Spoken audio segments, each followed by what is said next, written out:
إذا كنت في الدنيا عن الخير عاجزا فما أنت في يوم القيامة صانع لأمة الرسول لا يهزبه الله ملكتنيا يملاكم قدينو من رحمة الله بعباده أملاكاتنا الله لباروچو كالله وزنة تنسى أنه لم يترك أمة من الأمم كهزب مكاكل الله عندنا هزب التوم ولا جيل من الأجيال ويم كتولد مكاكل عندنا تولد إلا وأرسل إليهم رسولا الناس زند ملكتنيا بلكلاچو እንጂ ከዚህ ውጪ የተዋቸው ምንም የለም يدعوهم إلى الله ويبشرهم وينذرهم ወደ አላህ የሚጠራቸው በጀነት የሚያበስራቸው በጀሃነም የሚያስጠነቅቃቸው የሆነን መልእክተኛ ቢልክላቸው እንጂ መልእክተኛ ያልተላከበት አንድም ትውልድ የለም حتى تقوم الحجة على العباد በባሮች ላይ ከአላህ የሆነ ማስረጃ እስኪቆምባቸው ድረስ ማለት ነው وتنقطع اعذارهم ዑዝራቸው ወይም ምክንያታቸው ለክህደታቸው የሚያቀርቡት ነገር በጠቅላላ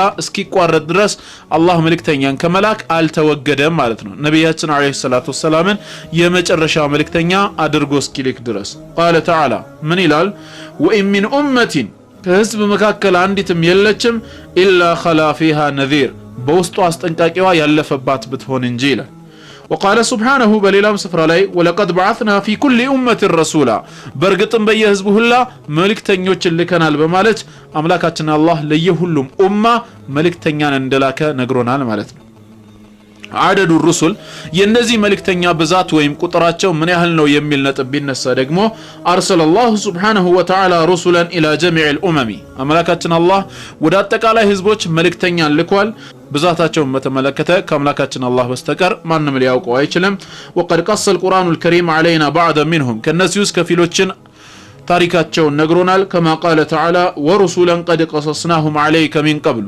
ከዚህ በፊት ብዙ የላክናቸው መልእክተኞች ባንተ ላይ ታሪካቸውን የተረክነው አለ ወሩሱለን ለም ነቅሱሱሁም عليك ልክ እንደዚሁ ባንተ ላይ ታሪካቸውንም ያልተረክንልህ መልእክተኞች እንደላክነው ሁላ አንተንም መልእክተኛ አድርገን ልከናል ይላል وذكر الله سبحانه في القرآن الكريم أملاكاتنا الله بقدس كارم لاي أوسطواتشوال 25 رسولا ወደ 25 የሚጠጉ መልእክተኞችን በስማቸው ጠቅሶልናል ለትምህርታችን ዋቢ እንዲሆነን አርአያ እንዲሆኑን ከነዚህም መካከል አደም አቡል በሸር የሰው ልጆች ሁሉ አባት የሆነው አባታችን አደም ኑህ አለይሂ ሰላም ሸይኹል ሙርሰሊን ሶስተኛ ኢድሪስ አራተኛ ወደ አድ ህዝብ የተላከው ሁድ አምስተኛ ወደ ሰሙድ ህዝቦች የተላከው ሷሊህ ስድስተኛ ኢብራሂም አለይሂ ሰላም ሰባት ሉጥ 8 እስማኤል የኢብራሂም ልጅ 9 ኢስሐቅ የኢብራሂም ሁለተኛው ልጅ 10 ያዕቆብ የኢስሐቅ ልጅ ማለት ነው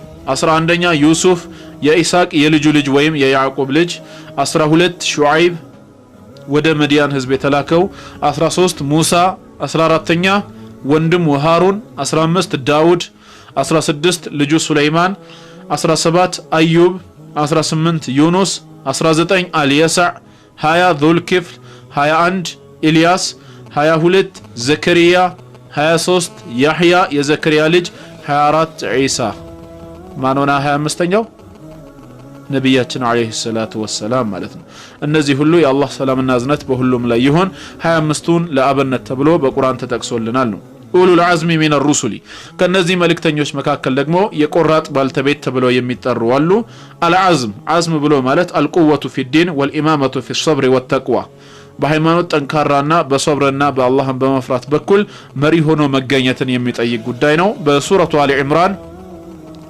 ማዕራፍ 3 ቁጥር 186 ላይ ወኢን ተስቢሩ ወተተቁ ብትታገሱና ጌታችሁን ብትፈሩ فإن ذلك من عزم الأمور ይሄ ነገር ከቆራጥ ጉዳይ ነው በማለት አምላካችን አላህ ቆራጥነትን በዚህ መንገድ ይገልጸዋል ነው وأولو العزم خمسة ታዲያ ከነዚህ መልእክተኞች ውስጥ የቆራጥ ባልተቤት በመባል ተለይተው የሚታወቁት አምስት ናቸው እነሱም ነብዩና መሐመድ አለይሂ ሰላቱ ወሰላም ኢብራሂም ኑህ ሙሳና ኢሳ ማለት ነው عليهم السلام وقد خصهم الله بالذكر في كتابه في بعض المواضع ባንዳንድ ስፍራ ላይ አምላካችን አላህ እነዚህን አምስቱን ቀጥታ በስም በመጥቀስ አውስቷቸዋል ከቀውሊሂ ተዓላ በሱረቱል አሕዛብ ቁጥር 7 ላይ ምን ይላል وإذا أخذنا من النبيين ميثاقهم ከነቢያት ጋር በመሐላ የጠበቀ የሆነውን ቃል ኪዳን በያዝን ጊዜ አውሳ ይላል ከነማን ወሚንከ ካንተ ይላል ከነቢያችን አለይሂ ሰላቱ ወሰላም ነው የጀመረው ይሄ ማለት እንግዲህ ለሳቸው ክብርና ተሽሪፍ መሆኑን ያሳየናል ወሚን ኑህን ከኑህ ወኢብራሂም ከኢብራሂም ወሙሳ ወዒሳ ከሙሳና ከዒሳ ከመርየም ልጅ ከዒሳ ጋር ቃል ኪዳን በያዝን ጊዜ አስታውስ በማለት አምስቱን በተለይ በስም ይጠቅሳቸዋል። وخاطب الله تعالى نبيه محمدا بقوله نبياتنا عليه الصلاة والسلام بقالوا من ይላቸዋል فاصبر كما صبر أولو العزم من الرسل ከመልእክተኞች የቆራጥ ባልተቤት የሆኑት እንደታገሱት አንተም ታገስ በማለት አምላካችን አላህ ነብያችንን ይመክራቸዋል። التفاضل بينهم በእነዚህ መካከል ደግሞ ድርሻና ያው ብልጫ አለ። وقد أخبر القرآن الكريم أن الله فضل بعض الرسل على بعض ቅዱስ ቁርአን እንዳስተማረን አምላካችን አላህ ከፊል መልእክተኞችን በከፊሉ ላይ በደረጃና በክብር አብልጧቸዋል። فقال تعالى ስለዚህም ሲናገር ምን ይላል? تلك الرسل እነዚህን መልእክተኞች فضلنا بعضهم على بعض ከፊላቸውን በከፊሉ ላይ አበለጥን በማለት ይናገራል። والتفضيل ማበላለጥ ደግሞ راجعون الى اختيار الله تعالى ወደ አምላካችን ወደ አላህ ምርጫ የሚመለስ ነው። بمزايا وهبها للرسل ለመልእክተኞቹ ከሰጣቸው ልዩነትና የመለያ ባህሪ አንፃር ሊሆን ይችላል። او لامته ወይም ለኡማው ከሰጠው فضيله አንፃር ይሆናል። او لرسالته ወይም ለዛ መልእክተኛ ከሰጠው የመልእክት ስፋትና ጥበት አንፃር መበላለጥ ሊሆን ይችላል። على كل حال وافضل الرسل على الاطلاق አላህ ከላካቸው መልእክተኞች በተቀላላ ከሁሉም በላጭ ተብለው በልቁ የሚጠሩት هم اولو العزم የቆራጥ ባልተቤት የተባሉት ቅድም ያየናቸው አምስቱ ናቸው ማለት ነው። وافضل اولي العزم ከአምስቱ የቆራጥ ባልተቤቶች ደግሞ በላጩ هو رسولنا محمد صلى الله عليه وسلم ነብያችን عليه الصلاه والسلام ናቸው። اذ انه جمع كل ما تفرق في الرسل السابقين ورسالاتهم من مزايا ቀደምት መልእክተኞች ለመልእክተኝነታቸው የተሰጣቸው ልዩ ባህሪ አንዱ መልእክተኛ ላይ የሌለው እንዳለ አንድ ላይ ሰብስቦ ለነብያችን አለይሂ ሰላቱ ወሰለም ሰጥቷልና ማለት ነው። ወመሐሲነ ወከማላት ጥሩና የተሟላ የሆኑ ስነ ምግባራት የተፈታሉትንም ለሳቸው ሰጥቷቸዋል። فهو صلى الله عليه وسلم افضل المرسلين እሳቸው ማለት ከመልእክተኞች ሁሉ በክብር አላህ ዘንድ በላጭ ናቸው። ወሰይዱሁም አለቃም ናቸው። ورسالته እንደዚሁ የሳቸው መልእክት አክመሉ الرسالات واعمها واشملها ከሁሉም እጅግ የተሟላ ጥቅላዊ የሆነና ሁሉንም ህዝቦች አካቶ የያዘ ነው። وامته خير امه اخرجت للناس የነብያችን አለይሂ ሰላቱ ወሰለም ኡማ ከዚህ በፊት ከተገለጹት ህዝቦች ሁሉ በላጭ የሆነ ህዝብ ነው። ودينه هو الدين الذي ارتضاه الله لعباده الى ان تقوم الساعه እንደዚሁም የሳቸው ዲን ወይም ዲን الاسلام ብሎ ማለት ቂያማ እስኪቆም ድረስ አላህ ለባሮቹ የወደደው ሃይማኖት ነው ብለን እናምናለን ነው። ይሄ ከመሆኑ ጋር ግን وليس معنى التفضيل بين الرسل صلوات الله وسلامه عليهم በመልእክተኞች መካከል በደረጃ ማበላለጥ ሲባል ማዕናው እንደዛ አይደለም። تنقيص احد منهم የነሱን ወይም ያንዳቸውን ክብር መንካት ማለት አይደለም። اصول الرسالات واحده የመልእክተኞች መሰረታዊ دعوة عند نو ينبلونم إن شاء الله ما يتلبن. لقد تتابعت رسالة الله إلى الأمم في مختلف الأمصار وشتى العصار በተለያዩ ጊዜያቶችና በተለያዩ ቦታዎች ላይ አምላካችን አላህ መልእክቶቹን በተለያዩ መልእክተኞቹ በኩል ለህዝቦቹ ልኳል። ومع تباعد المكان والطول الزمان የጊዜው ከመርዘሙና ከቦታ መራራቅ ጋራ መልእክተኞችን ልኳል። فإن أصول هذه الرسالات واحدة ይህ ከመሆኑ ጋራ ግን የነዚህ ሁሉ መልእክተኞች መልእክት መሰረታዊ መልእክቱ አንድ ነው። يصدق بعضها بعضا ከፊሉ ያረጋግጣል። ويشهد بعضها بعضا ለከፊሉም بعضها لبعض يمسكرال مما يدل على وحدة مصدرها ይህም የሚያሳየው ምንጫቸው አንድ መሆኑን ነው። وصدق اصحابها የዚህ መልእክት ባልተቤት የሆኑትም ነቢያቶችና ሩሱሎች እውነተኛ መሆናቸውን የሚመሰክር ነው ማለት ነው። وكلها تقوم على الدعوة الى ማንኛውም መልእክተኛ በጋራ ማለት ነው አንድ ላይ የሚያደርገው የዳዕዋ እንቅስቃሴ በምን ላይ የተመሰረተ ነው ቢባል አንደኛ በአምላካችን በአላህ ማመን ወደሚለው ጥሪ ነው የሚሄዱት። وما يجب له سبحانه من الاتصاف بكل كمال ፍጹም የተሟላ ምሉእነትን ባህሪ ለሱ ሰዎች ሊያምኑ የሚገባው ግዳጅ ምን እንደሆነ በማብራራት والتنزه عن كل نقص ማንኛውም ጉድለት ከሆኑ ባህሪያቶች አላህን ማጥራት እንዳለብን ለማስተማር ሁሉም መልእክተኞች ተልከዋል። ሁለተኛ الإيمان باليوم الآخر وما فيه من بعث وحساب وثواب وعقاب ከሞት በኋላ ህይወት እንዳለ ወይም በመጨረሻው ቀን ማረጋገጥ አለብን። ሰው ከሞተ በኋላ አፈር ሆኖ አይቀርም፣ ይቀሰቀሳል። ወሂሳብን በጌታው ዘንድ ይመረመራል። ወثوابን ወዒቃብን ከምርማሪም በኋላ ምንዳም አለው ቅጣትም አለው። ወጀነትን ወናር ጀነትና እሳትም አለ ብለን እናምናለን። ይህንን መልእክት ለማስተማር አላህ መልእክተኞችን ልኳቸዋል ነው። ሶስተኛ العمل الصالح والاخلاق الفاضله ጥሩ የሆነ ስራን እንዲሰሩ የተሟላ የሆነ ጥሩ ስነ ምግባርን እንዲላበሱ መልእክተኞችን ልኳቸዋል ነው። وكلها تحذر من الشرك بالله بزاو تقاراني ያንዳንዱ መልእክተኛ ከምንድነው የሚያስጠነቅቁት በአላህ ላይ ከማሻረክ الشك في الاخره በመጨረሻው ላይ ወይም በአኺራ ከመጠራጠር سوء العمل وفساد الاخلاق እንደዚሁም ከስራ መጥፎነትና ከተበላሸ ስነ ምግባር መልእክተኞች ሁሉ በአንድ ድምጽ የሚያስጠነቅቁበት ጉዳይ ነው قال تعالى الله من ይላል إن الذين آمنوا النزا يأمنوا سوّج والذين هادوا يهوداويانم يهونوت والنصارى عندهم كريستيانوች والصابئين صابئانوچم من آمن بالله واليوم الآخر وعمل صالحا بالله كامنه بمጨረሻውም ቀን እንደዚሁ መልካም ስራ ከሰራ فلهم اجرهم عند ربهم من ዳዎቻቸው በጌታቸው ዘንድ ነው ولا خوف عليهم ولا هم يحزنون ምንም አይነት ፍርሃት የለባቸውም እንዲሁም አይተክዙም ይላል وعظم الأصول الثلاثة كنزي كسوستو دمو مساراتوچ ውስጥ እጅግ በጣም በላጩና ዋናው ምንድነው هو الإيمان بالله تعالى بأن الله ما من የሚለው ይሆናል ነው إذ هو الأساس الذي يترتب عليه سائر الأركان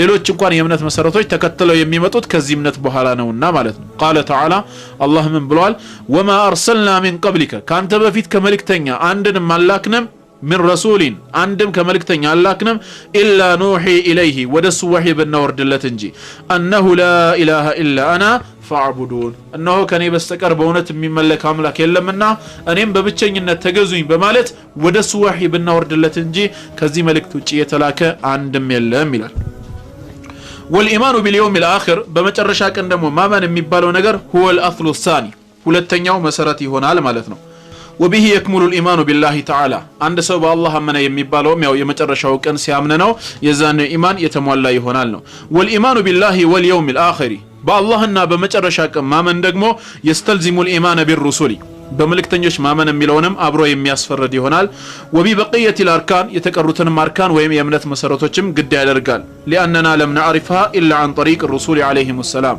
ምክንያቱም ሌሎች የእምነት ዘርፎችንም የተማርነው በእነዚህ መልእክተኞች በኩል ካልሆነ በስተቀር ሌላ ማወቂያ መንገድ የለንምና ማለት ነው والاصل الثالث للرساله ስለዚህ የመልእክተኞቹ ሶስተኛው መሰረት ደግሞ هو العمل الصالح መልካም የሆነ ስራ ነው ብለናል وهو اثر لازم للايمان بالله واليوم الاخر በአላህና በመጨረሻ ቀን ለሚያምን ለአንድ ሙስሊም የእምነቱ ተጽዕኖ ወይም የእምነቱ ፍሬ መልካም ስራ መሆኑ ነው فايمان بلا عمل كشجر بلا ثمر ያለ መልካም ስራ ያለ ኢማን ብሎ ማለት ያለ ፍሬ ያለ ዛፍ እንደማለት ነው ወይም ወሰሃቢን ቢላ መጠር ዝናብ የሌለው ዳመና እንደመምሰል ነው ولهذا نرى آيات القرآن ለዚህም ነው በቅዱስ ቁርአን ላይ በምንመለከትበት ሰዓት اذا ذكرت الايمان ذكرت العمل الصالح ኢማን በተወሳበት ሰዓት መልካም ስራም አብሮ መወሳቱን በቁርአን ላይ እናረጋግጣለን يقول تعالى الله من ይላል والذين آمنوا وعملوا الصالحات እነዛ ያመኑና መልካም ስራ የሰሩ ሰዎች اولئك اصحاب الجنة هم فيها خالدون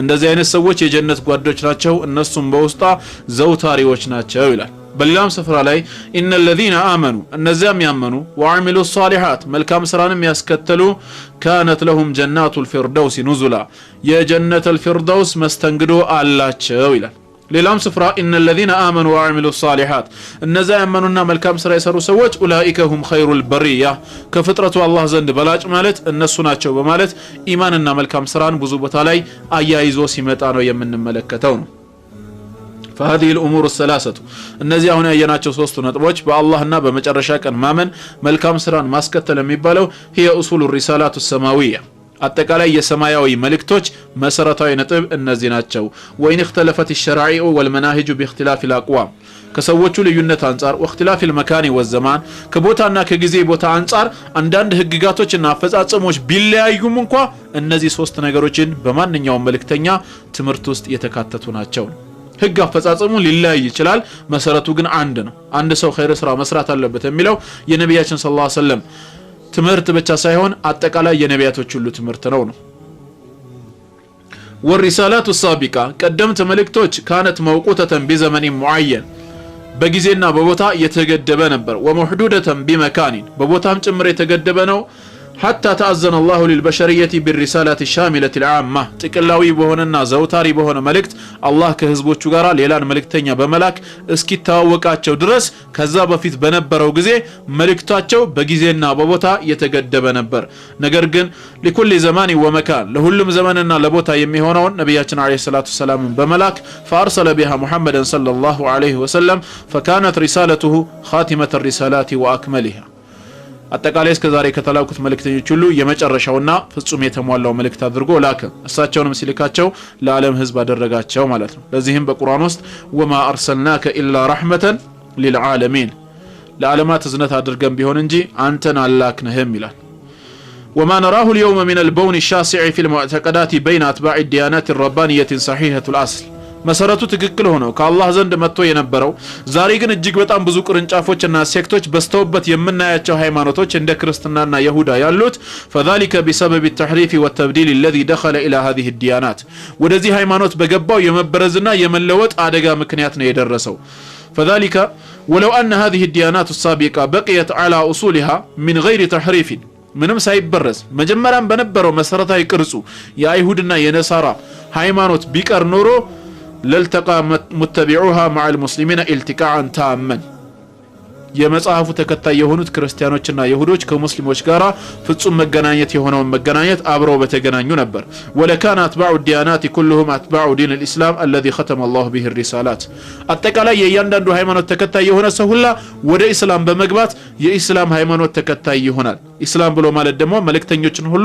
የደመደመበት ሃይማኖት ነው وانزله على محمد عليه الصلاه والسلام በነብያችን አለይሂ ሰላቱ ወሰለም ላይም እንደዚሁ ያወረደው መልእክት ነው فالاسلام እስላም ብሎ ማለት هو دين الله عز وجل في الارض በመድር ላይ አምላካችን አላህ ያወረደው ሃይማኖት ነው ولا دين لله سواه ከእስላም ውጭ አላህ ሃይማኖት የለውም ومعتنق غيره من الاديان كافرون ከእስላም ውጭ ሌላን ሃይማኖት የሚቀበል ካለ ካፊር ነው قال تعالى الله من ብሏል ان الدين عند الله الاسلام الله ዘንድ ተቀባይነት ወይም ተወዳጅነት ያለው ሃይማኖት እስላም ብቻ ነውና ይላል وقال سبحانه በሌላም ስፍራ ላይ ምን ይላል ومن يبتغي غير الاسلام دينا ከእስልምና ውጪ ሌላን ሃይማኖት የሚፈልግ ሰው فلن يقبل منه ፈጽሞ ከሱ ተቀባይ የለውም وهو في الاخره من الخاسرين በመጨረሻው ዓለም ከከሳሪዎች ይሆናልና ይላል ይሄ እንግዲህ ያው ስለ መልእክተኞች ያየነው ነጥብ ነው በስተመጨረሻም የምናየው المعجزه ለነቢያት የሚሰጠውን ሙዕጂዛ በተመለከተ ነው ያው ሙዕጂዛ ብሎ ማለት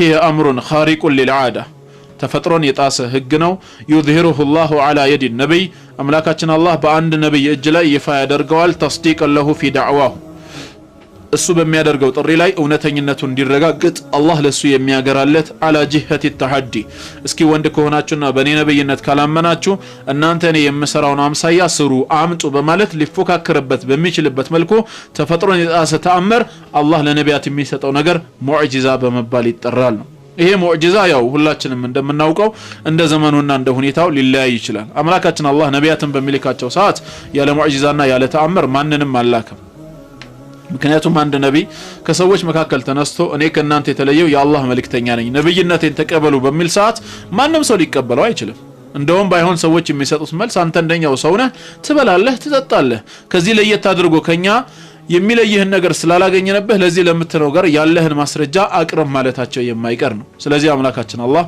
የሚልካቸው መልእክተኞች በህዝቦቹ እንዳይስተባበሉበት ከምን ጋር አብሮ ልኳቸዋል ከማስረጃ ጋር አብሮ ልኳቸዋል በሱረቱ الحديد ወይም አራፍ 57 ቁጥር 25 ላይ لقد ارسلنا رسلنا بالبينات በርግጥም መልእክተኞቻችንን በግልጽ ማስረጃዎች ወደ ህዝቦቻቸው ልከናል وانزلنا معهم الكتاب والميزان ከነሱም ጋር መጽሐፍና ህግን አውርደናል ይላል እና እነዚህ ማስረጃዎች ምንድናቸው ወደሚለው ከገባን እስቲ ሶስት ነቢያቶችን እንደ ምሳሌ እንመለከታለን የመጀመሪያው ሙሳ አለይሂ ሰላም ይሆናል አምላካችን አላህ ሙሳን መልእክተኛው አድርጎ በሚልከው ሰዓት ዘመኑ የድግምት ዘመን ነበር አስማተኞች በትሮቻቸውን በሰዎች አይን ፊት እባብ የሚያስመስሉበት ዘመን ነበር እሱንም በዛ ሰዓት ነብይ አድርጎ ሲልከው ከዘመኑ ጋር በማመሳሰል የሙሳ አለይሂ ሰላም በትር ወደ እባብ እንድትቀየር አድርጎ ላከው ነገር ግን የሙሳ አለይሂ ሰላም እውነተኛ እንደዚሁ ደግሞ የሌሎቹ ሐሰተኛ መሆኑ የተረጋገጠው ያው መጨረሻ ላይ በተደረገው ፉክክር ነው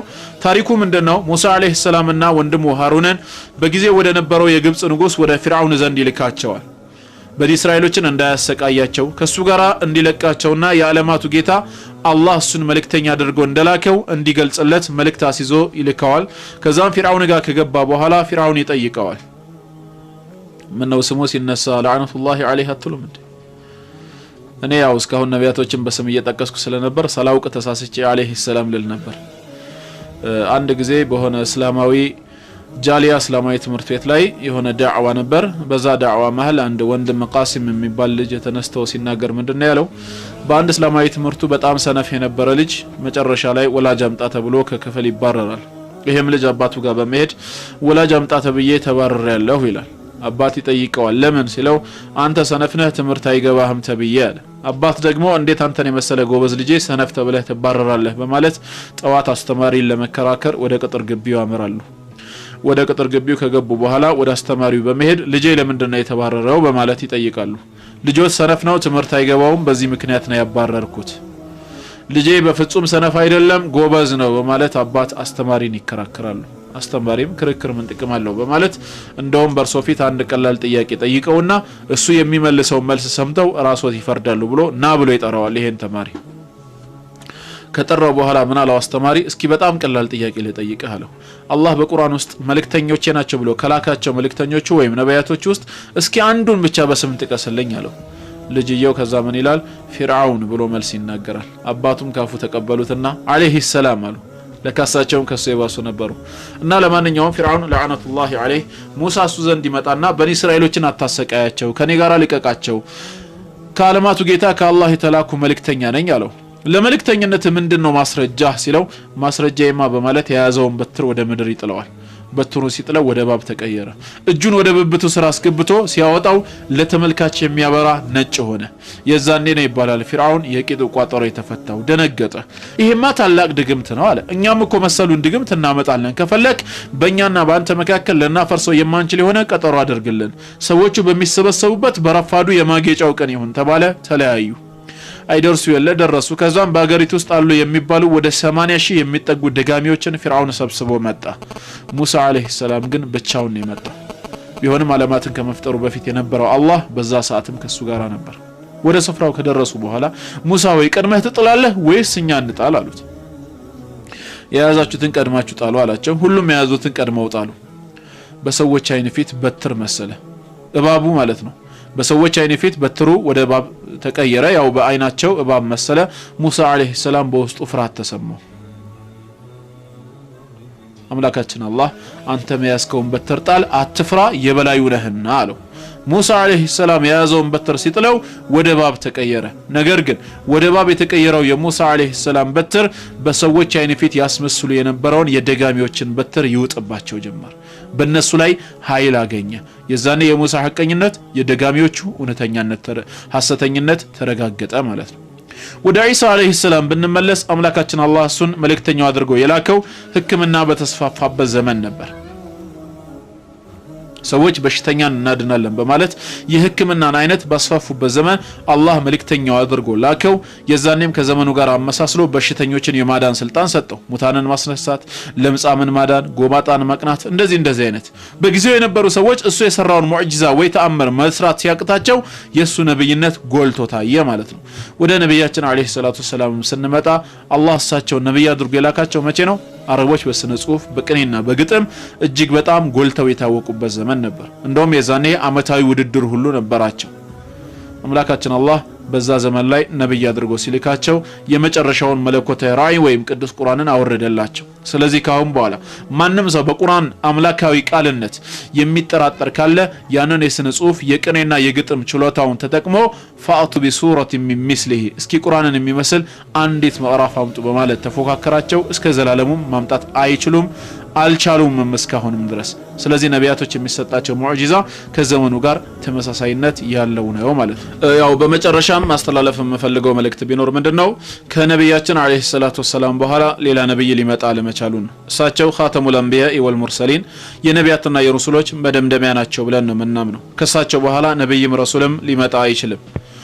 አምላካችን አላህ በቅዱስ ቃሉ እንደነገረን በሱረቱል አሕዛብ ምዕራፍ 33 ቁጥር 40 ላይ ማ ካነ ሙሐመዱን አባ አሐድ ሚን ሪጃሊኩም ሙሐመድ ከወንዶቻችሁ ያንድም ሰው አባት አይደለም ወላኪን ረሱላላሂ ወኻተመ ነብይን ግን የአላህ መልእክተኛና የነቢያቶች ሁሉ መደምደሚያ ነው ይላል። ስለዚህ ከሳቸው በኋላ ነብይ ረሱልም ሊመጣ አይችልም ብለን እናምናለን። ሌላ ተጨማሪ ማስረጃም ካስፈለገ እንደዚሁ በሱረቱል አንዓም ምዕራፍ 6 ቁጥር 19 ላይ ቁል አዩ ሸይእን አክበሩ ሸሃደተን በምስክርነት ከሁሉ ይበልጥ የበረታው የትኛው ነው በላቸው።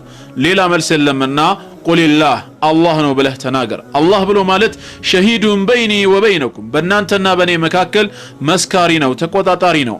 ወኡሂየ ኢለየ ሃዛል ቁርአን ይህ ቁርአን ወደ እኔም ተላለፈልኝ ወረደልኝ በላቸው። ለምን ዓላማ ሊኡንዚረኩም ቢሂ ወመን በለገ በዚህ ቁርአን እናንተንና መልእክቱ የደረሰውን ሁሉ ለማስጠንቀቅ ይላል። ተመልከቱ እንግዲህ እዚህ ጋር የቁርአን አስጠንቃቂነት በጊዜና በቦታ ሳይገደብ ወመን በለገ መልእክቱ የደረሰው ሰው ሁሉ ቁርአን ለሱ አስጠንቃቂ ነው ይላል። እውነት ከነብያችን አለይሂ ሰላቱ ወሰላም በኋላ መልእክተኛ የሚመጣማ ቢሆን ኖሮ የቁርአን አስጠንቃቂነት እስከመቼ ነበር የሚሆነው? እስከዛ እስከሚመጣው መልእክተኛ ድረስ ነበር የሚሆነው። ከዛ በኋላ ያሉ ትውልዶች በዛ መልእክተኛ ማመን ግድ ይላቸዋል። ግን የቁርአን አስጠንቃቂነት በጊዜና በቦታ ሳይገደብ ወመን በለገ መልእክቱ ለደረሰ ሰው ሁሉ ካለ በሌላ መንገድ ምን ያሳየናል ማለት ነው? ከነብያችን አለይሂ ሰላቱ ሰላም በኋላ ሚላክ ነብይ የለም፣ የሚወርድ መጽሐፍም የለም። ሶስተኛ መረጃ ካስፈለገ ሱረቱ ኒሳ ቁጥር 136 ማየት ይቻላል። በሱረቱ ኒሳ ወይም ምዕራፍ 4 ቁጥር 136 ላይ አምላካችን አላህ ከኛ እምነት ይፈልጋል። ስለዚህ ምን አለ? ያ አዩሀለዚነ አመኑ እናንተ ያመናችሁ ሰዎች ሆይ አሚኑ ቢላሂ በአላህ እመኑ፣ ወረሱሊሂ በላከው መልእክተኛ፣ ወልኪታብ الذي نزل على رسوله በመልእክተኛውም ላይ ባወረደው መጽሐፍ በቁርአን እመኑ፣ ወልኪታብ الذي انزل من قبل ከዛ በፊት ባወረደውም መጽሐፍ እመኑ ይላል። ተመልከቱ አላህ ከኛ ኢማን ይፈልጋል። ምን አይነት ኢማን? በአላህ እንድናምን፣ በነብያችን አለይሂ ሰላቱ ወሰላም እንድናምን፣ በሳቸው ላይ በወረደውም ቁርአን እመኑ፣ ከሳቸው በፊት በነበሩትም እመኑ አለ። እኛ የምናነሳው ጥያቄ ከነብያችን አለይሂ ሰላቱ ወሰላም በኋላ መልእክተኛው የሚላክ ከሆነ ለምንድነው ከሳቸው በፊት በወረደው እመኑ ብሎ ከሳቸው በኋላ ብሎ ያልተናገረው ነው ጥያቄው። ይሄ ገና ያልመጣ ያልተከሰተ ነው ብለን መልስ እንዳንሰጥ ከሳቸው በፊት የነበሩትም እኮ ገይብ ነው ከኛ የራቀ ነው አላገኘናቸውም። ማመን ግድ ስለነበረ ግን ወልኪታብ الذي انزل من قبل ከዛ በፊት በወረደውም እመኑ አለ። ከሳቸው በኋላ በሚመጣው ለምን አላለንም? እውነት ነብይ ቢመጣ ይሄ ኻተም መሆናቸውን ያሳያል። ስለዚህ በአሁን ሰዓት አንዳንዶቹ ነብይ ነኝ ብለው ተነስተዋል። እንደ ባሃኡላ አይነቶች ተከታዮችንም በአለም ላይ አፍርተው ማለት ነው ዳዕዋ እያደረጉ ነው። እኛ ከነብያችን አለይሂ ሰላቱ ወሰላም ውጪ ሌላ መልእክተኛ አናውቅም የለም። ግን አንዳንድ የባሃኢ እምነት ተከታዮች የሆነ ሹብሃት ያስነሳሉ። ወላኪን ረሱላህ ወኻተመ ነብይን ግን የአላህ መልእክተኛና የነቢያቶች መደምደሚያ ነው ሲባል ትክክል እሳቸው ኻተመ ነብይን ናቸው፣ ኻተመ ሩሱል ግን አይደሉም ይሉናል። ነብይነት በሳቸው ተዘግቷል፣ ረሱል ግን በሳቸው አልተዘጋም ይሉናል። አንድ ረሱል የሚሆነው ነብይ ከሆነ በኋላ አይደለም ወይ? እኛ ጥያቄ ረሱል ነብይ አይደለም ካሉን ይሄ ችግር ነው። በቁርአን ውስጥ ረሱል ነብይ መሆኑ በብዙ ቦታ ተጠቅሷል። አዎ ማንኛውም ረሱል ነብይ ከሆነ በኋላ ነው ረሱል የሚሆነው ካሉን ታዲያ ከታች ያለው ነብይነት ከተዘጋ ከላይ ያለው ረሱልነት እንዴት ይታሰባል ነው ጥያቄ። አምላካችን አላህ በነብይነት ዘግቶታል። መቼም ሐሰተኛ ነቢያቶች ድሮም ሲነሱ ነበር። በእስላም ታሪክ ውስጥ ብዙ የተነሱ አሉ። ለምሳሌ ከዛ ውስጥ አንዱ ነስሩላህ የሚባለው ነው። ነብይ ነኝ ብሎ በጊዜው ተነሳ። ንጉሱና ሹማምንቱ ባለበት ፊት አቀረቡት። አንተ ማን ነህ ሲባል ነስሩላህ ነብዩላህ የአላህ ነብይ ሆንኩኝ ነስሩላህ እባላለሁ አለ። ነብይ ለመሆንህ ማስረጃ አለህ በማለት ሲጠይቁት ማስረጃዬማ ቁርአን እኔ እንደምመጣ ትንቢት ተናግሮልኛል አለ። የቱ ጋር ነው ቁርአን ስላንተ ትንቢት የተናገረው ተብሎ ሲጠየቅ ኢዛ ጃአ ነስሩላህ ወልፈትህ ነስሩላህ በመጣ ጊዜ የሚለው ነገር ቀጥታ በስም ወስዶት ስለኔ ነው የሚል አለ። አንዳንዱ ደግሞ ማሳቀም ይፈልጋል፣ አንዳንዱ ገንዘብ የሚፈልጋል። እንደዚሁ አንዷ ፋጢማ የምትባል ነብይ ነኝ ብላ ተነሳች። ኸሊፋው ማእሙን በነበረበት ጊዜ ወደ ንጉሱ ዘንድ ቀረበችና ማነሽ ስትባል ፋጢማ ነብይት አለች። የአላህ ነብይ ሆንኩኝ ፋጢማ ነኝ አለች። ንጉሱም ጠየቃት በነብያችን አለይሂ ሰላቱ ወሰላም ታምኛለሽና አሏት። አዎ አምናለሁ። ታዲያ ከመንሽ እሳቸው እኮ በሐዲሳቸው ላይ ላ ነብይ ባዕዲ ከኔ በኋላ ነብይ የለም ብለው ተናግረዋል። ላ ነብይ ባዕዲ ብለዋል ስትባል ሷደቀ ሙሐመድ አለይሂ ሰላቱ ወሰላም ነብያችን አለይሂ ሰላቱ ወሰላም እውነት ነው የተናገሩት አለች። ቀጠለችና ግን ወላኪን فهل قال لا نبي بعدي ከኔ በኋላ ግን የሴት ነብይ አይመጣም በማለት ላ ነብይ ተባዕዲ መቻሉ ላ ነብይ ባዕዲ ነው ያሉት። የወንድ ነብይ እንደማይመጣ እኮ ነው የተናገሩት አሉ። ኸሊፋውም በሁለት እጁ አፉን ሞላና ይሄ ንጉስ ከዚህ ሴት ጋራ መከራከር አልችልም፣ የሚከራከር ካለ ይቀጥላል ይላል። መቼም የዚህችን ሴት አስተሳሰብ ቅድም ስለ ረሱሎች ባየነው መንገድ ጾታቸው ወንድ ነው የሚለው ይመልሳታል ማለት ነው። ሌላው እንደዚሁ አንዱ ተነሳ፣ ንጉሱ ፊት ቀረበ። ምንድነው አሉት። ነብይ ነኝ አለ። ወማ ዓላማቱ ንቡወቲክ ለነብይነትህ ያለህ ማስረጃ ምንድነው ሲሉት በውስጣችሁ የምታስቡትን ነገራችኋለሁ አለ። ይሄ ደግሞ የሚያስደነግጥ ዘገባ ነው። የሰውን ሐሳብ ውስጡን አላህ ካልገለጸለት በስተቀር የሚያውቃል እንዴ? የለም። መቼም ሰው ደግሞ እንደዚህ አይነቱን ነገር ለማወቅ ይጓጓልና ጠየቁት። እሺ አሁን በውስጣችን ምንድነው የምናስበው አሉት። አሁን በውስጣችሁ የምታስቡት ይሄ ሰው ሐሰተኛ ነብይ ነው እያላችሁ ነው አላቸው። ይሄ ትክክለኛ ነው፣ እውነት ነው፣ የምናስበው ነው። እና እንደዚህ አይነት ነገሮችም አሉ። አንዳንዱ ኮሜዲ ነው፣ በህዝብ ላይ ወጥቶ መቀለድም ይፈልጋል። እንደዚሁ ሌላው ተነሳ፣ ንጉሱ ዘንድ ቀረበ። ማን አንተ ሲባል ሙሳ ኢብኑ ዒምራን ነኝ አለ። መልእክተኛው ሙሳ ከሊሙላህ ሙሳ የአላህን በሲና ተራራ ያናገረው ሙሳ አንተ ነህ አለው። አዎ እሱ ሙሳ ማለት እኔ ነኝ አለ። ይሄም እንዳጋጣሚ በእጁ በትር ይዟል። ንጉሱ ምን አለው? አንተ እሱ ትክክለኛው ሙሳ መሆንን እንዳምን ከፈለክ እስኪ አንዴ በትርህን ወደ መሬት ጣለውና ወደ እባብ ሲቀየር ማየት አለብኝ አለ ንጉሱ። በኢሳተኛው ምን አለው? አወለን አንተ ቁል ከማ ቃለ ፊርዓውን አና ረብኩም ወልአላ አለ። ፊርዓውን አና ረብኩም ወልአላ ብሎ እንደተናገረው በልና የዛኔ ነው ማስረጃ መጥለው አለው። ንጉሱም ተገረመና ምን ፈልገህ ነው አለው። እኔ እንኳን ሳንቲም ፈልጌ እንጂ ሌላ አይደለም አለው። ካሁን በኋላ ይሄ ነብይ ነኝ የሚለውን አስተሳሰብ ዳግመኛ እንዳይናገር አስጠንቅቆ እንደሸኘው ነው የምናየው። እና ብዙ ሐሰተኛ ነቢያቶች በየጊዜው ሊነሱ ይችላሉ። ከነብያችን አለይሂ ሰላቱ ወሰለም በኋላ ግን እውነተኛ ነብይ አምላካችን አላህ አላከም። እሳቸው ኻተሙል አንቢያኢ ወልሙርሰሊን የነቢያቶች ሁሉ መደምደሚያ ናቸው። አምላካችን አላህ ለሳቸው ለሌሎች ነቢያቶች ያልሰጠ ብዙ ስጦታዎችን ሰጥቷቸዋል። ከዚህም መካከል መልእክታቸውን ዓለም አቀፍ አድርጎታል። ቀደምት ነቢያትን ለማን ሲልክ? ለህዝቦቻቸው ሲልክ። ለዚህ ነው ነቢያችን አለይሂ ሰላቱ ወሰለም ለሌሎች ነቢያቶች ያልተሰጡ ብዙ ስጦታዎች ተሰጥተውኛል ብለው ከነዚህ መካከል አንዱን ሲናገሩ ምንድነው ያሉት? ወካነ ነብዩ ይብዓቱ ኢላ ቀውሚሂ ኻሰተን ወቡዒስቱ ኢላ الناس ዓመተ። ከኔ በፊት የነበረ ነብይ ለህዝቦቹ ብቻ ሲላክ እኔ ለዓለም ተልኬያለሁ ማለታቸው ይህ አንደኛው ኸሳኢስ ነው። ሁለተኛ ደረጃ በቁርአን ውስጥ አምላካችን አላህ ነብያችንን በስም የጠራበት አንድም ቦታ የለም። እሳቸውን በሚያናግራቸው ሰዓት ያ ሙሐመድ በማለት አንድም ቦታ በስም አልጠራቸውም። ያ አዩሃ ነብዩ ያ አዩሃ ረሱል አንተ ነብይ አንተ መልእክተኛ ሆይ በማለት ቢናገራቸው እንጂ ሌሎች ነቢያቶችን ግን ያ ዳውድ ያ ኢሳ ኢብኑ መርየም ያ ኢብራሂም ያ ሉጥ ያ ኑህ እያለ ቀጥታ በስም እየጠራ ነው የሚያናገራቸው። ይሄም የሳቸው ፈዲላ እንደሆነ ነው የምንረዳው። ምናልባት አራት ቦታ ሙሐመድ የሚል ቁርአን ውስጥ ልታገኙ ትችላላችሁ። የመጣው ግን ቢለፍዚል ኸበር ነው እንጂ ቢለፍዚል ኒዳ አይደለም። ወማ ሙሐመዱን ኢላ ረሱሉን ቀድ ኸለት ሚን ቀብሊሂ ሩሱል ሙሐመድ እንዳለፉት መልእክተኞች እሱም ያለፈ እንጂ ሌላ አይደለም። ማካነ ሙሐመዱን አባ አሐድ ሚን ሪጃሊኩም ሙሐመድ ከወንዶቻችሁ የአንድም ሰው አባት አይደለም እያለ ትምህርትን ባዘለ ንግግር ነው እንጂ የሚናገረው ጥሪን ባዘለ አነጋገር አንተ ሙሐመድ ሆይ ብሎ የተናገረበት አንድም ቦታ የለም ነው። ነቢያቶችን ግን በጥሪ ነው የሚጠራው ነው። ሶስተኛ የእሳቸው ኸሳኢስ ደግሞ ስማቸውን መጥራት መከልከሉ ነው። ቀደምት የነቢያት ተከታዮች ነቢያታቸውን ሲያናግሩ ያ ኢሳ ኢብኑ መርየም አንተ የመርየም ልጅ ኢሳ ሆይ ይሉታል ሐዋርያቶቹ። እንደዚሁ ይሁድና የነሷሊህ ተከታዮች ያ ሁድ ያ ሷሊህ እያሉ ይጣሩ ነበር። ይሄ ክልክል መሆኑን ቁርአን አንድም ስፍራ ላይ አልነገረንም። ነብያችን አለይሂ ሰላቱ ሰላምን ግን በስም እንዳንጠራ ያ አዩሃ الذين آمنوا እናንተ ያመናችሁ ሰዎች ሆይ መልእክተኛውን ጥሪ ከፊላችሁ ከፊሉን እንደሚጠራ አታድርጉት ነው ያለው። ስማቸውን መጥራት አንችልም ማለት ነው በክብር ማዕረግ ካልሆነ። በመጨረሻ ቀን ማመን በሚለው ርዕስ ይሆናል። اليوم الآخر የመጨረሻው ቀን ማለት هو اليوم الذي يحيي الله فيه الخلق بعد موته الله ፍጥረታትን ከሞቱ በኋላ ህያው የሚያደርጋቸው ወይም የሚቀሰቅሳቸው ቀን የመጨረሻው ቀን ተብሎ ይጠራል። ويبعثهم من قبورهم ثم يحاسبهم ويجزيهم على أعمالهم ከመቃብራቸው በመቀስቀስ በሰሩት ስራ ተሳስቧቸው እንደ ስራቸው ልክ የሚከፍላቸው ቀን የትንሳኤው ቀን ወይም የመጨረሻው ቀን በመባል ይታወቃል። والإيمان باليوم الآخر وما فيه من بعث وحساب በመጨረሻው ቀን ማመን በውስጡ ያለውን መቀስቀስም ሆነ እንደዚሁም ምርማሬ መኖሩን ማረጋገጥ وثواب وعقاب ለአማኞች ምንዳ ለከሃዲያኖች ቅጣት እንዳለ ማመን وجنة ونار ጀነትና ጀሃነም ወይም እሳት አለ ብሎ መቀበል ሩክኑ ሚን አርካኒል ኢማን ከሙስሊሞች መሰረታዊ ከሆኑ 6 እምነቶች መካከል አንድ መሰረት ነው። ወአስሉ ሚን ኡሱል ዲን ከዲንም ዋና መሰረት ይሆናል ማለት ነው። አስማኡሁ ይሄ የመጨረሻ ቀን በብዙ ስሞች ይጠራል። وهو يسمى بأسماء كثيرة وهذه الأسماء تصف اليوم الآخر እነዚህ ቀናቶች በጠቅላላ ለዚህ የመጨረሻ ቀን የሚሰጠው ስያሜ የመጨረሻውን ቀን ምንነት ይበልጥ ጎልቶ ያሳዩናል። وتبين ما يقع فيه በውስጡ የሚከናወኑ ክስተቶችንም ያብራራልናል። لإيقاظ القلوب النائمة ይሄም የተኙ ልቦችን ነቃ ለማድረግ وتنبيه النفوس الغافلة የዘነጉ ነፍሶችን ወይም ደግሞ ሰዎችን ይበልጥ ለማነቃቃት ومن أشهر تلك الأسماء ከነዚህ ስሞች መካከል ቁርአን ከጠቀሳቸው ውስጥ ስለ መጨረሻ ቀን ሲናገር አንደኛ የውሙል ቂያማ የትንሳኤ ወይም የመቀስቀሻው ቀን ተብሎ ተጠርቷል።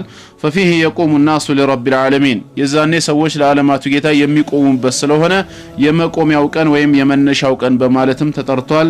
قال تعالى الله من ይላል በሱረቱ البقرة ምዕራፍ 2 ቁጥር 85 ላይ ويوم القيامة يردون إلى أشد العذاب የመቆሚያ ወይም የመቀስቀሻው ቀን ላይ ሰዎች ሁሉ ወደ በረታ ቅጣት ይመለሳሉ ይላል ስለ ከሃዲያኖች ማለት ነው። ወመላሁ ቢጋፊሊን ዐማ ተዕመሉን አላህ እናንተ ከምትሰሩ ስራ የዘነጋ አይደለምና። ሌላው ሁለተኛው ስም ደግሞ የውሙዲን የፍርዱ ቀን በመባል ይታወቃል። አይ የውሙል ጀዛ فيه تجزى كل نفس بما كسبت የዛ ቀን ማለት እያንዳንዲቷ ነፍስ በሰራችው ስራ ልክ ስራ ተሞልቶ ምንዳዋ የሚሰጥባት ቀን ነው። قال تعالى الله ስለ ራሱ ሲናገር በሱረቱል ፋቲሃ ላይ ማሊክ የውሚዲን የፍርዱ ቀን ንጉስና ባለቤት የሆነው በማለት ስለሚጠራ ያ ቀን የውሙዲን በመባል ይታወቃል። وقال سبحانه በሌላም ስፍራ አላህ ምን ይላል يومئذ የዛን ቀን ይላል በሱረቱ ኑር ቁጥር 25 ላይ يوفيهم الله دينهم الحق እውነተኛ የሆነ ምንዳቸውን ጀዛኡሁሙል አዲል ፍትሃዊ የሆነ ምንዳቸውን ሞልቶ አላህ ይሰጣቸዋል በማለት ያ ቀን ማለት የፍርድ ቀን እንደሆነ ይናገራል። ሶስተኛ የውሙል ባዕት የመቀስቀስ ቀን በመባል ይታወቃል። ሐይቱ ይخرج الناس من قبورهم ሰዎች ከመቃብራቸው እንዲወጡ የሚደረጉበት ቀን ነው። ሲራዓን በፍጥነት ሊወፈው ጀዛ አዕማሊሂም እንደ ስራቸው ልክ ተሞልቶ ሊሰጣቸው ከመቃብራቸው የሚቀሰቀሱበት ቀን የውሙል ባዕስ በመባልም ይታወቃል። الله بسورة المجادلة قطر 6 ላይ يوم يبعثهم الله جميعا الله ሁሉንም የሚቀሰቅስባቸውን ቀን فينبئهم بما عملوا ከዛም በሰሩ ስራ ልክ አንድ በአንድ ዘርዝሮ የሚነግራቸውን ቀን አስታውስ በማለት ያ ቀን የመቀስቀሻ ቀን እንደሆነ ተናግሯል። ሌላም ስፍራ ላይ በሱረቱ ሩም فهذا يوم البعث ይህ የመቀስቀሻው ቀን ነው ولكنكم كنتم لا تعلمون ግን እናንተ አብዛኛዎቻችሁ አታውቁምና ይላል። ሌላው አራተኛው የውሙል ጀምዕ የመሰብሰቢያው ቀን በመባል ይታወቃል። حيث يجمع الله فيه الأولين والآخرين የመጀመሪያዎቹንም ሆነ የመጨረሻዎቹን ከአዳም ጀምሮ ቂያማ እስከሚቆም ድረስ የነበሩ ትውልዶችን ሁሉ ሰብስቦ የሚቀሰቅስበትና የሚያነሳበት ቀን የውሙል ጀምዕ የመሰብሰቢያው ቀን በመባል ይታወቃል። በሱረቱ ሹራ ምዕራፍ 42 ቁጥር 7 ላይ ወቱንዚረ የውመል ጀምዕ የመሰብሰቢያውን ቀን ልታስጠነቅቅ መልእክተኛ አድርገናል ላ ረይበ ፊህ ይሄም ቀን ለመምጣቱ ምንም ጥርጥር የሌለበት የዛኔም ፈሪቁን ፊል ጀነቲ ወፈሪቁን ፊስ ሰዒር ከፊሉ ወደ ጀነት ከፊሉ ደግሞ ወደ እሳት የሚነዳበት ቀን ነው ይላል። አምስተኛ የውሙ ተጋቡን የእያንዳንዱ ገበና የሚገለጽበት ከሃዲውን በተገለጸበት ገበና የሚቆጭበት ቀን በማለት ይታወቃል። ذلك يوم يتبين فيه الناس أنهم غبنوا أنفسهم ሰዎች ነፍሳቸውን እንደጎዱ የሚያውቁበት የካፊሮችም ሴራ የሚገለጥበት ቀን ይባላል። አላህ ምን ይላል يوم يجمعكم ليوم الجمع ለመሰብሰቢያው ቀን በሚሰበስባቸው ጊዜ ቀኑን አስታውሱ። ذلك ይህ ቀን ብሎ ማለት يوم التغابون ከሃዲያኖች የነበራቸውን ነገር የሚያጡበት የሆነና የሚጎዱበት የሚገለጹበት ቀን ነው ይላል። ያ ቀን ብሎ ማለት ويظهر غبن كل مؤمن بتقصيره في الإحسان አማኝ የሆነ ሁሉ መልካም ነገሮች ላይ ማለት ነው በማግደሉ ይፋ የሚወጣበት فيظهر غبن كل كافر بتركه الإيمان ካፊር የሆነ ሁላ ደግሞ ኢማንን ባለመቀበሉና በመተው ሚስጥር የሚገለጽበት ቀን ይሆናል ማለት ነው። ሌላው ስድስተኛ የውሙል ሐስረቲ የቁጭት ቀን በመባል ይታወቃል። የዛኔም حيث تتقطع قلوب أهل النار من حسراتها بعد فصل القضاء አላህ ውሳኔን ከሰጠ በኋላ የእሳት ሰዎች የሆኑት ማለት ነው ልቦቻቸው እንዳለ ከቁጭት የተነሳ የሚቆረጥበት ቀን ነው። وحين ينادي المنادي ተጣሪም በሚጠራበት ሰዓት ያ አህለል ጀና خلود بلا موت የጀነት ሰዎች ሆይ ከአሁን በኋላ ሞት የለም ዘላለም መኖር ነው። ወያ አህሉ النار خلود بلا موت የእሳት ሰዎች ሆይ ሞት የለም ዘላለም በእሳት መሰቃየት ነው በሚላቸው ሰዓት የሁሉም ልብ ተስፋ በመቁረጥ ቁጭት የሚያድርበት ቀን የውሙል ሐስረቲ የቁጭት ቀን በመባል ይታወቃል። በሌላም ስፍራ በሱረቱ መርየም ቁጥር 39 ወአንዚሩሁም የውመል ሐስረቲ የቁጭቷን ቀን አስጠንቅቃቸው إذ قضي الأمر ነገሩ ሁሉ በተወሰነ ጊዜ وهم في غفلة وهم لا يؤمنون እነሱ በዝንጋቴ ውስጥ ሆነው የማያምኑ ሆነው አንተ አስጠንቅቃቸው ይላል። ሌላው የውመ ተላቅ ያው የግንኙነት ቀንም በመባል ይታወቃል። የዛ ቀን እያንዳንዱ ሰው ከሰራው ስራ ጋር አብሮ የሚገናኝበት የራሱ መጽሐፍ ተሰጥቶት አንብብ የሚባልበት ቀን ይሆናል ማለት ነው። ሌላው ያው ብዙ ስሞች አሉት። በጥቅሉ ቁርአን ዋና የሆኑ ስሞችን ጠቅሷቸዋል። ዒናየቱል ቁርአን ቢልየውሚል አኺር የመጨረሻውን ቀን በማስመልከት ቁርአን ትኩረት የሰጠበት እንደመሆኑ ሁኔታ ስንመለከት አልኢማኑ ቢልየውም الآخر ركن من أركان الإيمان በመጨረሻው ቀን ማመን ከሙስሊሞች እምነት አንድ መሰረት ነው واصل من اصول الدين ከዲንም ደግሞ አንድ ራሱን የቻለ መሰረት ነው وقد عني القرآن بتقريره ቁርአን ይሄን ቀን መኖሩን ለማረጋገጥ እጅግ ብዙ ትኩረት ሰጥቷል وتأكيد أهميته የሁኔታውን አሳሳቢነትን ማጠናክሮታል ከዒናየته بتقرير الإيمان بالله وتوحيده በአንድ አላህ ማመን ከሚለው ጋራ በአላህ ማመንን ቁርአን አጠንክሮ ያስተማረውን ያህል በመጨረሻው ቀን ማመንንም አንድ ላይ ቁርአን ዘግቦታል ነው فيأتي ذكر الإيمان باليوم الآخر غالبا አብዛኛውን ጊዜ በመጨረሻው ቀን ማመን የሚለው ነገር የሚመጣው መቼ ነው بعد الإيمان بالله تعالى በአላህ ማመንን ተከትሎ የሚሆን ነው ማለት ነው ይሄ ማለት ደግሞ ተአኪድ ለአህሚየቲ አሳሳቢነቱን ይበልጥ ለማጠናከር ይሆናል ወበያነ ለመንዚለቲ የዛ ቀንን ደረጃና ክብር ምን ያህል እንደሆነ ለመግለጽ ነው ማለት ነው የተወሰኑ አንቀጾችን ይሄን በማስመልከት ብናነብ በሱረቱል በቀራ ማዕራፍ 2 ቁጥር 177 ላይ ወላኪን البر ነገር ግን መልካም ስራ ብሎ ማለት ይላል አላህ من آمن بالله واليوم الآخر በአላህና በመጨረሻ ቀን ያመነ ነው በማለት የመጨረሻ ቀን እምነትን ከአላህ ጋር አያይዞና ያዋለን ማለት ነው ሌላም ስፍራ ذلك يهم يعذ به من كان منكم يؤمن بالله واليوم الآخر ከናንተስ በአላህና በመጨረሻ ቀን የሚያምን የሆነ ሰው ይገሰጽበታል በማለት በመጨረሻው ቀን ማመን ከአላህ ጋር ተያይዞ የመጣ መሆኑን ይገልጻል ማለት ነው ثانيا ሁለተኛ ደግሞ اكثار القرآن من ذكره ቁርአን በአብዛኛው ስለ ቂያማ ቀን ማውሳቱ ሊقربه الى الاذهان አንደኛ ወደ ህሊና ቅርብ ለማድረግ ويثبته في القلوب በልባችንም ላይ ሊያጸናው ነው كل ذلك بشمولية واسعة እጅግ በጣም ሰፋ ባለ ጥቅላዊ መልኩ ቁርአን ገልጾታል فقد ذكر القرآن الموت والبعث والحشر والصحف والصراط والميزان والجنة والنار ቁርአን ሞትን መቀስቀስን መሰብሰብ መጽሐፍ መዘርጋት እንደዚሁም ሲራጥ መንገድን ማለፍንና ሚዛን የኸይር ስራ መመዘኛ ይሸርም የሚመዘንበት መኖሩን መግለጹ ስለ ጀሃነምና ስለ ጀነት ሁሉ ተናግሯል ولا تكاد تخلو سورة من سور القرآن من ذكر لهذا اليوم ከቁርአን ሱራዎች ውስጥ አንድም ሱራ ቢሆን ይሄን ቀን በየትኛውም አይነት መልኩ ከመግለጽ ያገለለ አንድም ሱራ የለም وما فيه من ثواب وعقاب በውስጡ ያለው ምንዳና ቅጣት የሚገልጽ ቢሆን እንጂ ማለት ነው ثالثا ሌላው ሶስተኛው ደግሞ تصوير القرآن الكريم هذا اليوم بآياته تصويرا يخلع القلوب ቁርአን ይሄን ቀን የሚገልጽበት ወይም የሚቀርጽበት አቀራረጹ ደግሞ የሰዎችን ልቦች ሊያወልቅ በሚችል መልኩ መሆኑ ማለት ነው ለምሳሌ ቁርአን በሱረቱል ቃሪዓ ላይ ስለዚህ ቀን ሲናገር የውመ ያቀም ብሎ ማለት የኩኑ الناس ሰዎች የሚሆኑበት ነው ከልፈራሽል መብثوث ልክ እንደ ተበታተነ ቢራቢሮ የሚሆኑበት ቀን ነው ወተኩኑ الجبال ተራሮችም ይሆናሉ ከልዒህኒል መንፉሽ ልክ እንደ ተነደፈ ሱፍ ይሆናሉ በማለት አገላለጹ የሰዎችን ልብ ውልቅ የሚያደርግና የሚያስደነግጥ ይሆናል ማለት ነው በሌላም ስፍራ ላይ የውመ ينظر المرء ما قدمت يداه የዛቀን ከሃዲ የሆነ ሰው እጆቹ ያስቀደሙትን የሥራውን ውጤት በሚያይበት ሰዓት ويقول الكافر يا ليتني كنت ترابا ከሃዲ ምነው አፈር ሆኜ በቀረሁ ብሎ የሚመኝበት ቀን ነው በማለት የዛቀንን አስደንጋጭነት ልብን በሚያወልቅ መልኩ ቁርአን ይናገራል وقال سبحانه በሌላም ስፍራ ምን ይላል ان زلزلة الساعة شيء عظيم የትንሳኤው ቀን መንቀጥቀጥ ብሎ ማለት እጅግ በጣም ከባድ ነገር ነው የውመ ተረውነሃ የዛቀን በመታያት ጊዜ ተذهل كل مرضعة عما أرضعت አጥቢ ሴት ካጠባችው ነገር ትፈዛለች وتدع كل ذات حمل حملها የርግዝና ባለቤት የሆነች ሴትም እርግዝናዋን ትጨነግፋለች وترى الناس سكارى ሰዎችንም የሰከሩ ሆነው ታያቸዋለህ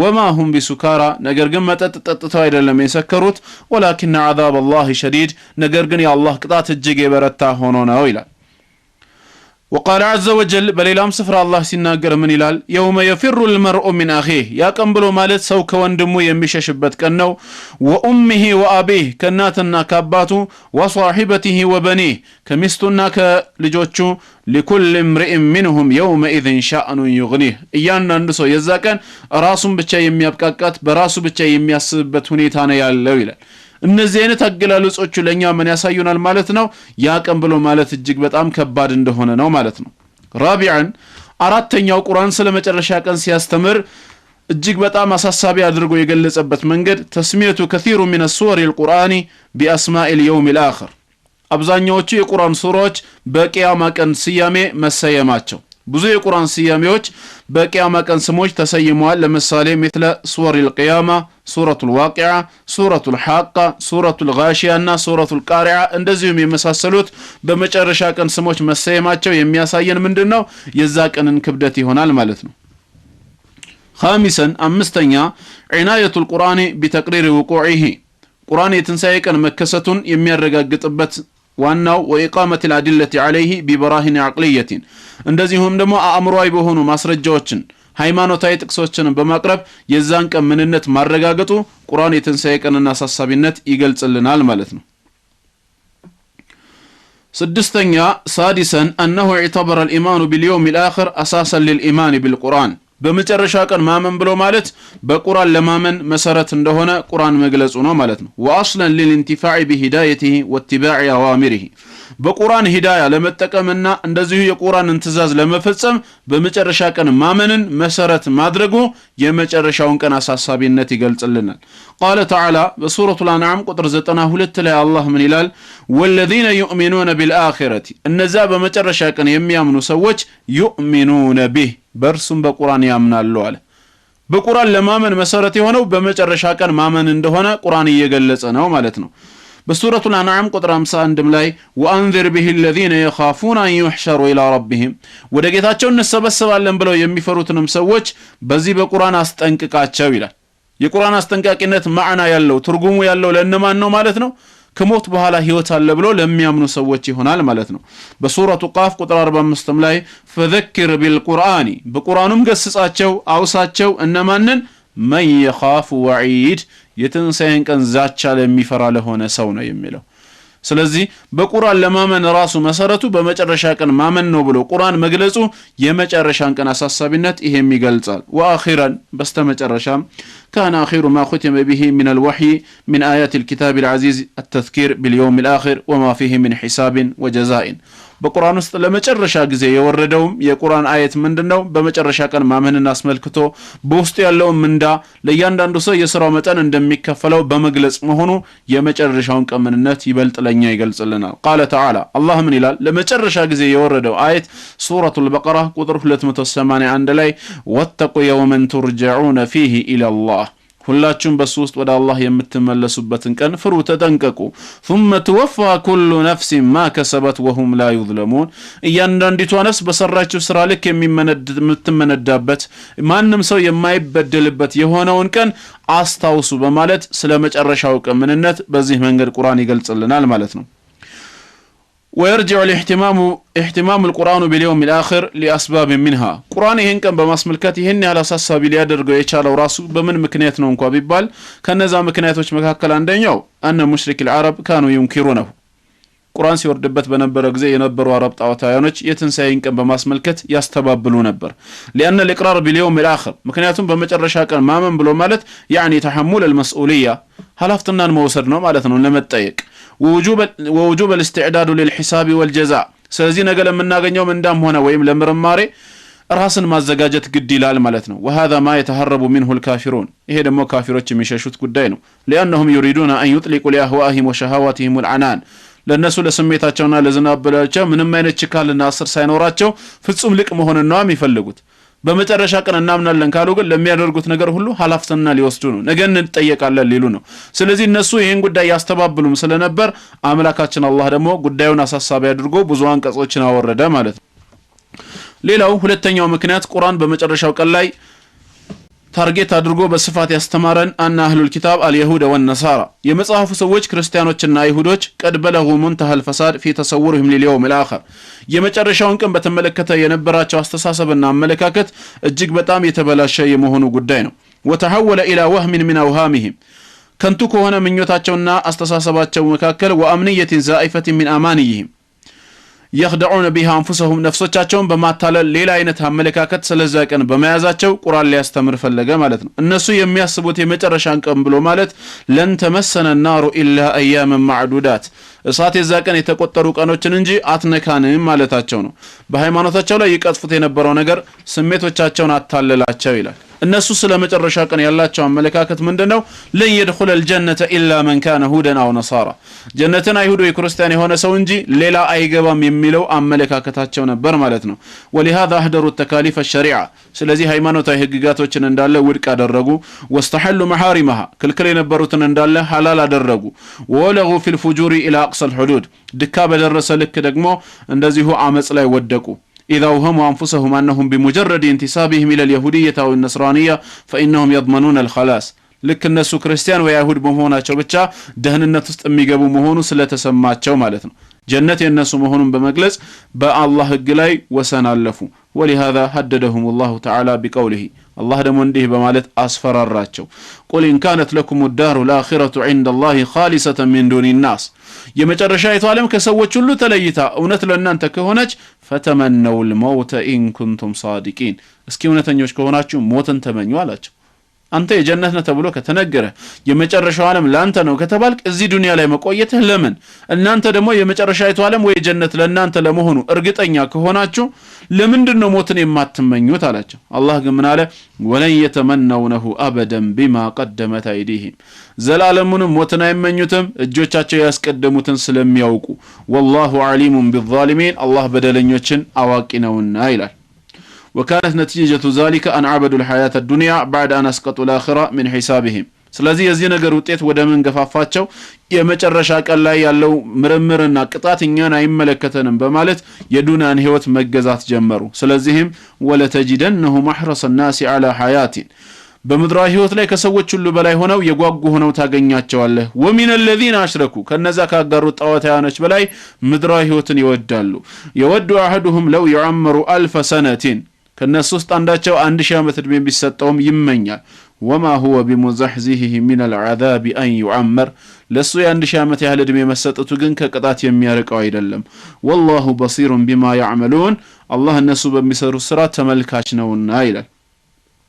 ሌላው ሶስተኛው ቁርአን የመጨረሻውን ቀን በማስመልከት ብዙ ትኩረት ሊሰጠው የፈለገው ومن حكمة الاهتمام البالغ بالتذكير باليوم الآخر كثرة نسيان البشر له ብዙ ሰዎች ይሄንን ቀን በመርሳታቸው ምክንያት ነው። وغفلتهم عنه ስለዛ ቀን ዝንጋቴ ውስጥ በመግባታቸው بسبب حبهم لمتاع الحياة الدنيا የቅርቢቷን ህይወት መጣቀሚያ በመውደዳቸው ምክንያት ስለመጨረሻው ቀን መርሳትና መዘናጋት በቀልባቸው መግባቱ ቁርአን ጉዳዩን በማስመልከት ትኩረት ሊሰጥ ግድ አለ ማለት ነው።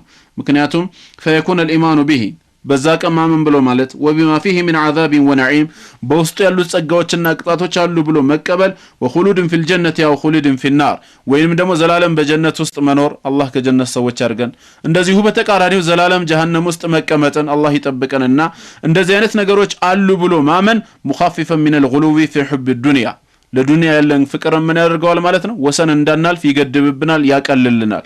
ወዳፊዕን ለተናፉስ في فعل الطاعات አላህን ለመታዘዝና መልካም ስራ ለመስራት እያንዳንዳችን እንድንሽቀዳደም ያደርገናል ማለት ነው። ምንም አይነት ፍጻሜ ለሌለው ዘላለማዊ አኺራን ከዚህ ከቅርቢቷ ህይወት ጋር ስናስተያየው ምን ያህል ያጠረ ህይወት ይሆናል ማለት ነው። ይሄ ቀን ሰው ይሄንን በሚያስብበት ሰዓትና የመጨረሻ ቀን በሚያምንበት ሰዓት ለመጨረሻ ቀን ያለው አመለካከት የተሻለ ስለሚሆን ቁርአንም ትኩረት ሰጥቶ ያስተማረን በዚህ ምክንያት ነው ማለት ነው። أدلة إثبات اليوم الآخر يمجرش أكل لمنور دقمو من مصرج جال لملو الأدلة على ثبوت اليوم الآخر كثيرة سوك موت بهلا هيوتن دال وتقضي بها شهادة النقل والعقل اندزيو ሃይማኖታዊም ሆነ አእምሮአዊ ማስረጃዎችም የሚመሰክሩት ጉዳይ ነው። أما النقل ሃይማኖታዊ ማስረጃ ካስፈለገ فقد ثبت بالكتاب والسنة أن اليوم الآخر حق واقع لا ريب فيه የመጨረሻ ቀን ብሎ ማለት በእርግጥም የሚከሰት ምንም አይነት ጥርጥር የሌለበት ለመሆኑ ቁርአንና ሐዲስ በጉዳዩ ላይ አጽንኦት ሰጥተው አስተምረውበታል። أما الكتاب كقدس قرآن بنجمر فمنه قوله تعالى الله من إلى بسورة البقرة قطر 177 لي ليس البر أن تولوا وجوهكم قبل المشرق والمغارب في توجهاتكم ወደ ምስራቅና والمغرب ወደ ምስራቅ አቅጣጫ ማዞራችሁ ከመልካም ስራ አይቆጠርም ولكن البر ነገር ግን መልካም ስራ ብሎ ማለት من آمن بالله واليوم الآخر በአላህና በመጨረሻ ቀን ያመነ ነው ይላል። وقوله تعالى በሌላም ስፍራ ላይ ምን ይላል?